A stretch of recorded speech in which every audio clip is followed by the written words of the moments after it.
Okay, folks, it's your pro wrestling rant. It's your buddy Mike Messier. I haven't done one of these in a while, and today we're going to discuss why pro wrestling fans hate pro wrestling fans. And I've thought about this one for a while. I really have. And I've just made mental notes, which I'll share with you now. The outline, the overview of my discussion here. First off, we'll be discussing the fantasy that is pro wrestling. And then the three kind of subtopics of why wrestling fans hate each other, the divisions amongst us, basically territories or federations if you prefer, or alliances as far as actual wrestling companies. That's one thing. Age of the fan, fans' age. And third, and probably the most nuanced, is stylistic choices. So let's start with my overview here, my first argument, or my first hypotenuse. Pro wrestling is obviously, it's not a, I don't want to say, I as an old school fan, it kind of tears me up to say this, but we have people like The Undertaker and everybody else telling their stories. But pro wrestling is kind of a hybrid. It's a hybrid between reality and fiction. It's a hybrid between sports and entertainment. It's a hybrid between work and shoot. And I think in the big picture, it's really a hybrid between reality and fiction. I mean, yes, these are human beings that we're seeing compete or perform as a competition in a ring, whether it's Ric Flair and Ricky Steamboat in 1989 or Roman Reigns and Logan Paul in 2023. It's an exhibition of competition. And the swing of whether you're trying to convince the audience that it's like a legitimate fight or not depends on the era, depends on the country. Japan used to do a better job of that convincing. So what's left to the audience, us, basically, now that we've allowed that this is kind of a rigged thing, a predetermined thing, we fill in the gaps with our imagination. And WWE in the last couple of years, maybe more so 4 or 5 years ago, but when they had a lot of story gaps in their television programming, I would notice that people on Facebook and Twitter, they'd always try to fill in the gaps in the storylines. And, wrestling fans have done that. Wrestling fans are very forgiving of their wrestlers, of their wrestling promotions. So you try to fill in these gaps for when things don't make sense, and you make certain allotments, allowances. Pat Patterson winning the Intercontinental title in Rio de Janeiro. We all know now at this point that was a fictional tournament, but when I was a young wrestling fan, I didn't know that right away, that it was a fictional tournament. I thought it was a little bizarre that this tournament took place in Rio de Janeiro instead of Madison Square Garden or Pittsburgh or someplace civilized like that. So we make these allotments, we make these allowances. We're forgiving. However, we're not so forgiving when other fans are forgiving for things that we don't like. I'll give you a for example on me. 3 or 4 years ago, during the height of the pandemic era, when the WWE was doing all these shows, I think out of the training center, performance center in Orlando, they had a pay-per-view where essentially the Miz got eaten by zombies. I think the Miz and Jim Morrison both got eaten by zombies. It was a cross-promotional thing. I want to say with a Netflix movie or a series, maybe a Walking Dead spinoff or something. But basically, we saw a couple of our top heel wrestlers in the WWE at the time in front of our very eyes get murdered by zombies. And, we're fed this thing. And yes, it has shades to the Revenge of RoboCop from Capital Combat 1990, although none of the Four Horsemen actually got murdered by RoboCop. But my point is, this promotional tie-in, not something that I liked, especially with the Miz and Morrison thing, because essentially we saw the end of these wrestlers, and then magically they're back on Raw the following night, type of thing. So I would still point that out. Even now, 3 or 4 years ago, I still reference that Miz got eaten by zombies when I'm basically saying that the Miz is not that great a wrestler, or he doesn't take it seriously, or good for him, he's got the hot wife and the money, but he's still a sellout and he has no moral compass. I would still use that argument.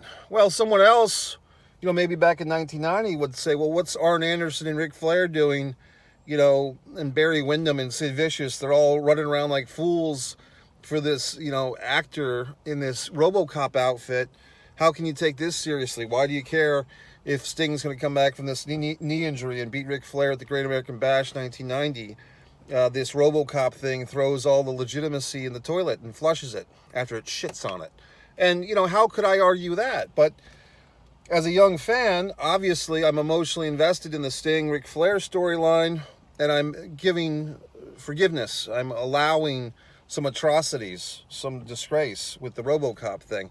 Whereas several years later, I'm an old, crusty veteran wrestling fan, and I'm not giving those allowances. I'm not giving Miz and Morrison the benefit of the doubt. I'm ashamed of them, okay, for basically selling to zombies and looking like complete idiots. I'm no longer approving. And some of that just comes with, I've, as a wrestling fan, seen so much bullshit in my tenure as a wrestling fan, and someone who's done ring announcing, had a job interview for the WWE creative team and so forth, and fancy myself a bit more intelligent than many of the storylines that are presented to me. You know, my allowances have decreased with age and time, okay? So we all kind of have our things we allow for and things we don't. Things we'll put up with and things we won't. And this kind of goes into the rest of my stuff, all right? And basically what I'm getting at, we are co-creators of this wrestling fantasy world we're in. When I was a child, when I was younger, I had this thing called the Superstar Pro Wrestling game. It was basically the Dungeons and Dragons of pro wrestling. You'd have a card for every different wrestler, and then you would roll dice, and then you would have these matches, and it was all happening in the confines of your brain, yet it was quite stimulating and quite fun.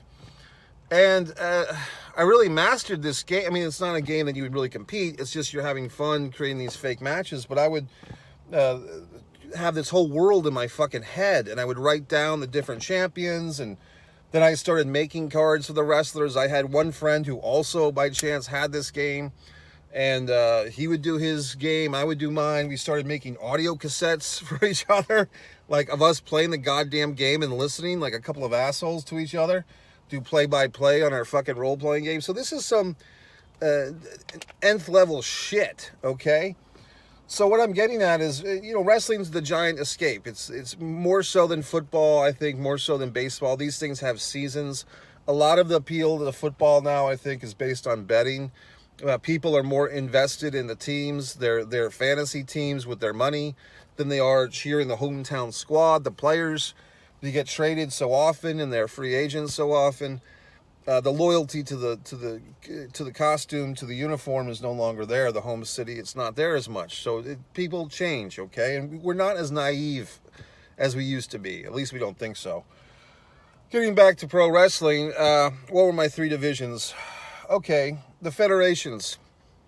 I'm wearing this wonderful ECW shirt that I took this photograph, Sabu and Taz. I took that goddamn photo. So yes, I was a pretty hardcore original ECW fan. I would go to a lot of ECW shows. I mean, I don't want to say I feel #blessed, but I was able to see Barely Legal in person. I was there the night of the New Jack Kulas incident in Revere. I saw Sabu do a lion salt onto a table where his mouth fucking went into the fucking table thing. Okay, so I saw a lot of scary, like Sabu's mouth got all fucked up. Because he basically guillotined himself on a fucking table thing, a fucking leg of a table. So I saw these things with my own two eyes. I was there for the Extreme reunion, or Extreme Rising, when Axel Rotten and Balls Mahoney had their last match. I think it was Axel's last match ever. All right? So I've been through the wars with ECW. I have a loyalty to that. Now, I don't necessarily have a loyalty or a respect to Paul Heyman, okay, because I know things that most of you people don't know, but to guys like Tommy Dreamer and Raven and Shane Douglas, I will always have a certain loyalty, a certain brotherhood, in my own mind at least, with these guys, okay, because I've been through the goddamn wars. People, you know, from old school Texas, you know, a friend of mine actually was able to attend as a young child. He was able to see the Von Erichs in person. I think he saw David Von Erich wrestle in person in Texas. So when this Iron Claw comes out, this movie, yes, I will be doing a review in a day or two once I see it. He has a loyalty to that. I know a lot of friends of mine, the Monty and the Pharaohs, the Benny Scalas, all these guys, Angelo, Mad Dog Angelo Despino, they're all New England guys. Benny Scala, Nikita, Breznikov, Evan Ginsberg, they're all New England guys, okay? And they all, when you talk to a guy like my buddy Steve Feinberg from Rhode Island, and they talk about their wrestling childhood days, they always say the same thing up in Rhode Island. Oh, Jack Ritchie Stadium, Gorilla Monsoon.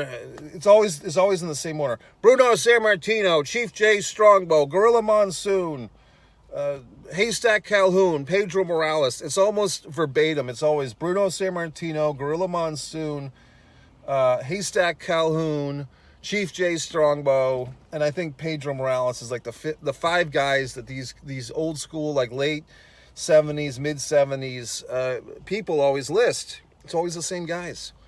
If you talk to, you can see on this channel my interview with John Hitchcock from the Parts Unknown comic book store. He wrote a book about his pro wrestling fan journey.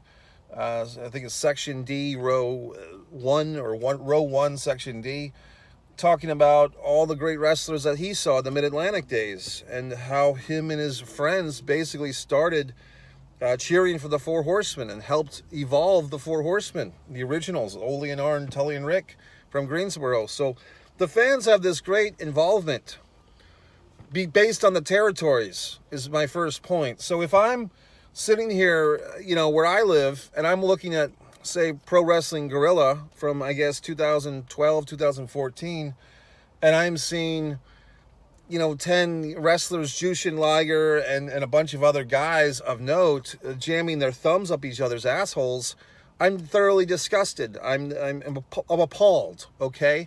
Because having been to the goddamn Crockett Cup 87, I didn't see 48 wrestlers, 24 tag teams stick their thumbs in each other's ass that night. I saw fucking tag team wrestling. Now these clowns in California want to dance around and stick their thumbs up each other's assholes. Well, I'm offended by that, okay? So Pro Wrestling Guerrilla, I have an immediate disregard and disrespect.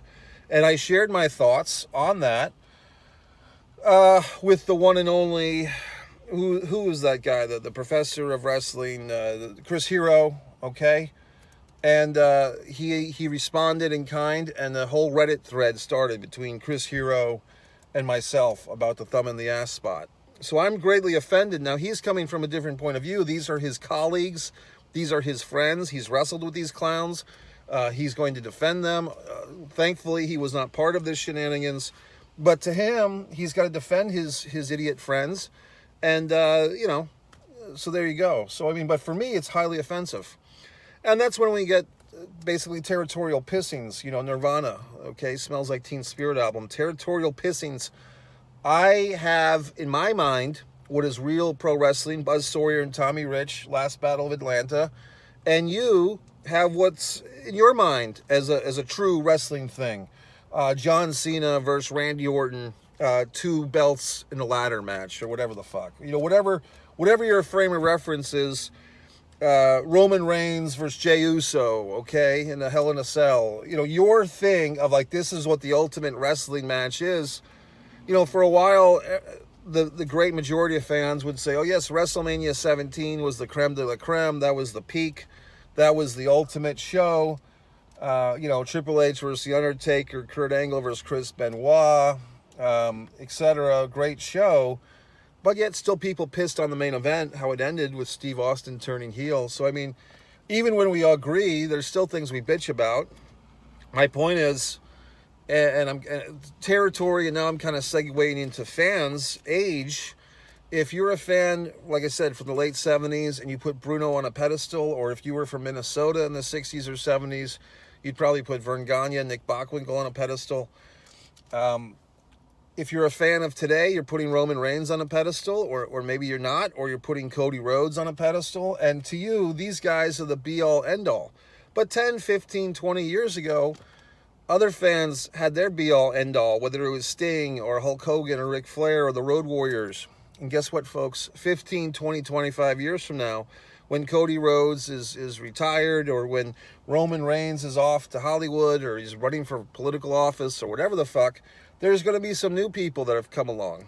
And if you don't believe that, where you can really see that evidence is with the women, especially the WWE women.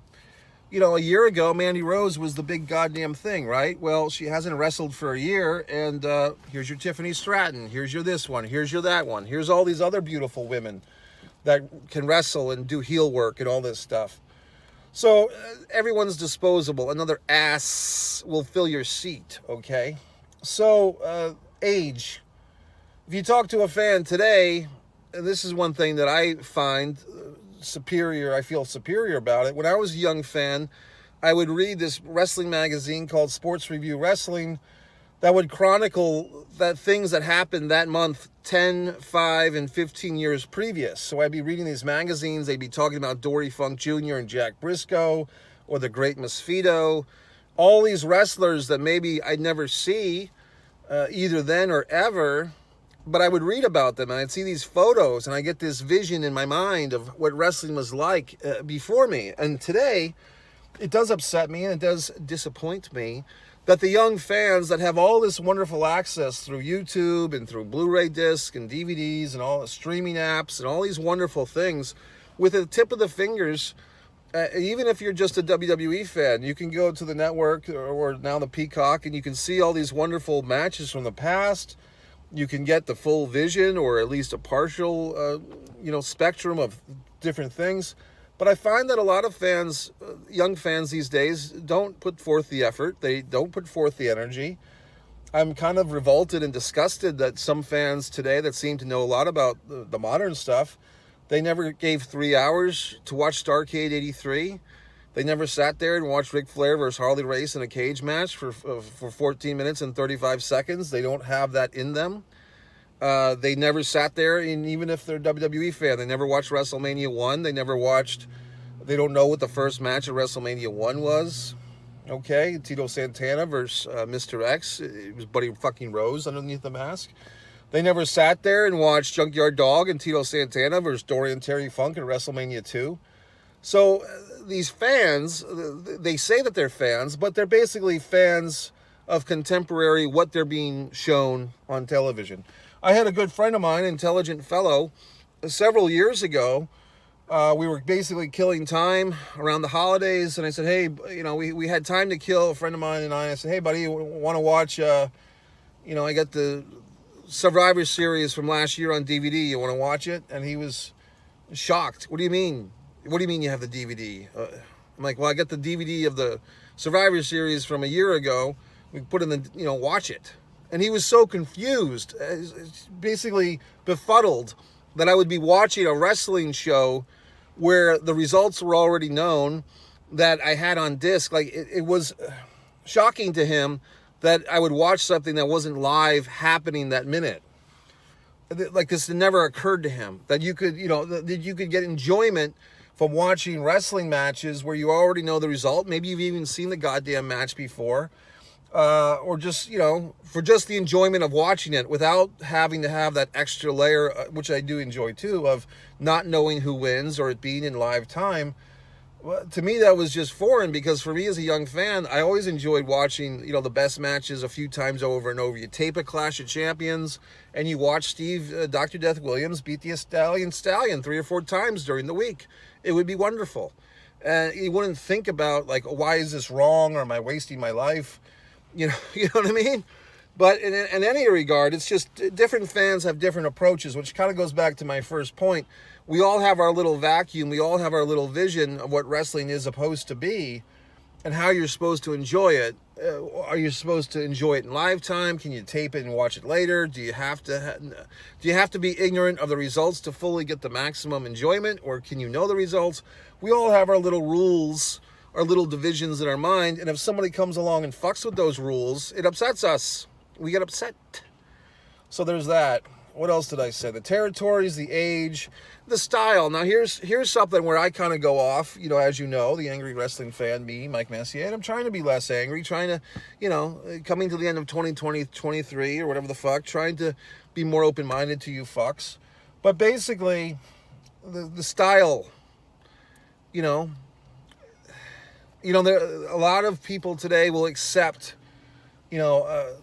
we call it the choreographed or the gymnastics, the men's gymnastics, where, oh my God, they did a Meltzer driver and they did 5 Hurricane Ranas and they did a fucking 619 and they, you know, the flippy dippy shake. I mean, even Jim Ross on his podcast always bitches about the one guy going to the top rope, doing a backflip out of the ring to the floor, and 4 or 5 guys standing around like bowling pins to catch him.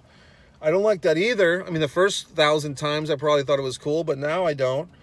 So the point is, we all have our kind of logistics, but as I get older and more ornery, I mean, I was talking to this nice gentleman from Texas about this on Referee Joey's podcast. What if you had a wrestling federation where guys didn't bounce off the ropes? You know, like if you really think about it, one of the greatest tells of pro wrestling being, you know, less than on the surface as a fight is guys getting thrown an Irish whip into the ropes and you magically have to bounce off. You know what I mean? I can't stop it. I mean, if you look it up, I remember seeing Jerry Seinfeld before the Seinfeld show. He did a fucking stand-up bit on David Letterman on the old 12:30 NBC show where Jerry Seinfeld tore into pro wrestling and he's like, I can't stop running into the ropes. I have no control over my body.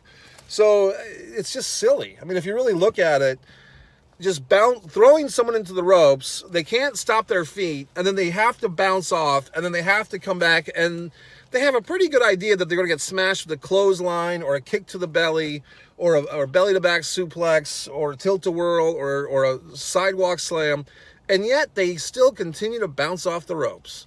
And I posted this on Facebook once upon a time, not too long ago, and some fans said, well, Mike, you have to say that the person who's getting thrown into the ropes, he's choosing to run off the ropes because he's trying to do his offense, and now it's just a race to see which guy gets their move in first. Okay. So, I mean, this fan is making an excuse and an allotment, a justification for silliness, whereas I, you know, like I said, having been around the goddamn block, I'm a little sick of the fucking Irish whip into the ropes. I'd like to see a wrestling thing. The closest thing I can think of is that World of Sport from, once again, I think the 1970s or 60s in Britain, UK, where I don't think they did a lot of bouncing off the ropes by my memory. I don't think it was a across-the-board thing, but I think that was held to a limit, or maybe that UWFI thing from Japan, that pseudo shoot fighting. So my point is, you know, different styles. I keep going back to the Miz and Morrison getting eaten by zombies, but you could say, well, gee whiz, Mike, there's always been horse shit in wrestling. You know, the Ding Dongs, 1989, it's a wonderful show that they debut on, the Clash of the Champions, I think June of 89, and it's a hell of a show. It was like 100 degrees in that National Guard Armory, I think in North Carolina, Fort Bragg, and they're having this NWA Tag Team Title Tournament, the Freebirds, the Road Warriors, the Dynamic Dudes, all this excitement. Actually, the Road Warriors weren't in that one. They were already eliminated. But the the fucking Freebirds, the Midnight Express, the Dynamic Dudes, the Samoan SWAT team. And in the middle of this show, they have this, I believe it was that Clash. I want to say Clash of the Champions 7. They had the debut of the Ding Dongs. Look, and everybody has shat a brick on the Ding Dongs. I mean, they're right up there with the goddamn Shockmaster as the goofiest gimmicks and so forth. Guess the fuck what? Your buddy here, Mike Messier, I wasn't really offended by the Ding Dongs. I thought it was kind of an interesting gimmick. They were actually 2 very good wrestlers. They were an established tag team on the indie scene. It was a goofy gimmick, but I thought that they did it well. And I thought that as like an annoying heel thing, it kind of reminded me now that I think about it of Jimmy Hart and the Megaphone. Like I actually attended live WWF house shows where Jimmy Hart would be on that goddamn megaphone talking to the Hart Foundation with this whole fucking microphone for a megaphone for hours on end or for minutes on end. So my point is, I thought the Ding Dongs wasn't such a bad idea. But I mean, you know, pro wrestling lore will tell you it's a shit sandwich on rye toast. So my point is, once again, the apology thing, how much are you willing to tolerate? The stylistic thing, look, I have a lot of respect for the Japanese wrestlers, the Japanese style, strong style, so forth. What has always stopped me from being a bigger Japan wrestling fan, quite frankly, is the lack of commentary available. I mean, I don't speak Japanese, I don't understand Japanese, And, you know, when I was in college, we used to have a running joke that we were going to go to Brown University and kidnap a fucking Asian student from Brown and force him to translate the commentary to us while we watched Japanese wrestling matches. You know what I mean? Like, we'd feed him and everything, but we would have this kid, you know, that we would kidnap, and he'd have to tell us what they were saying in the Japanese commentary, because we wanted to understand what the hell was going on with the Misawas and the Okanis and the Otanis and the Jushin Ligers and all these wonderful wrestlers. You know, we were upset because we couldn't understand the language. And to me, you know, it wasn't just a good match. I needed to have some type of grounding of a storyline. So, but then, funny thing is, when, you know, they started doing things like Jim Ross, I think, used to work for New Japan, and they would have this weekly show on one of these cable stations. I wasn't really watching it. You know, for whatever reason, I think it was Josh Barnett and Jim Ross. I couldn't get into it as much as I would have hoped to. But anyway, the point is, we all have our different styles, and I guess I'm kind of dwelling on the comedy thing, but you can fill in the gaps here. I mean, there's different styles of wrestling. You can say, you know, the six-sided ring from TNA. I like the high-flying stuff. I don't like it. I like when people have a more traditional match, whatever that means. You can even split hairs a little bit and say, well, who do you like better, Bret Hart or Shawn Michaels? Well, Shawn Michaels had a more performance-based presentation in his matches, and Bret Hart, I thought, had a more reality-based thing. But if you really put them on the continuum, compared to other wrestlers, you know, Bret Hart and Shawn Michaels are not that far apart when you compare them to, say, a mid-'80s Hulk Hogan match, or a Lou Thesz match, or a Verne Gagne match. Then suddenly Bret and Shawn styles aren't that much apart compared to other people that did well at different times. So now let's get into the hatred a little bit. We have all these divisions, right? And I think what I'm, you know, when my overall, go back to the first point, when my preferences are not your preferences, I might feel threatened. I might feel like, well, if you're not seeing this, if you're not collaborating on this fantasy reality thing, like I'm collaborating on it, then you must be wrong. Now, I can't just say, well, maybe I'm wrong. And I can't say, well, maybe you have your vision of it and I have my vision of it, and that's okay. It's like we have to have, at least we feel that we have to have, an agreement. Like, we all agree that this guy's great and this guy sucks. We all agree that this federation's the shits and this one's awesome. And the reality is, you know, we don't have to agree. We do not have to agree. You can say, hey, The Miz is awesome. He can get eaten by zombies 20 times and he's still awesome. I can say that Ric Flair versus Ricky Steamboat Clash of the Champions 6 is the best match of all time. And you know, whatever you say is wrong. You can say, well, you know, Okada and fucking Omega, their 3 matches of the greatest trilogy of all time. You're wrong, Mike. We can all kind of shit on each other and have our territorial pissings, but the reality is we're all kind of deceiving ourselves. You know, there is no objective. This Mount Rushmore stuff, it always infuriates me. People never think in terms of the real Mount Rushmore. Like, there was certain things of those presidents. This guy is to start the Union. This guy is to preserve it. This guy is to defend it. No one ever puts that into their Mount Rushmore stuff. Nobody thinks, like, when they say, oh, the Mount Rushmore of WWF is Steve Austin, The Rock, Hulk Hogan, and The Undertaker. Okay, well, what about Vincent K. McMahon? What about Vincent McMahon Sr.? What about Gorilla Monsoon? You know, what about this asshole or that asshole? Or the guy that owned Madison Square Garden that rented out the building? Nobody thinks that way. They say the Mount Rushmore of pro wrestling, Ric Flair, Hulk Hogan, John Cena, and The Undertaker. Okay, what about Gorgeous George, Antonio Inoki, Giant Baba, and George Hackenschmidt? Or Don Leo Jonathan? And that's when you lose people, because they don't study the goddamn history. They don't have respect for the true origins.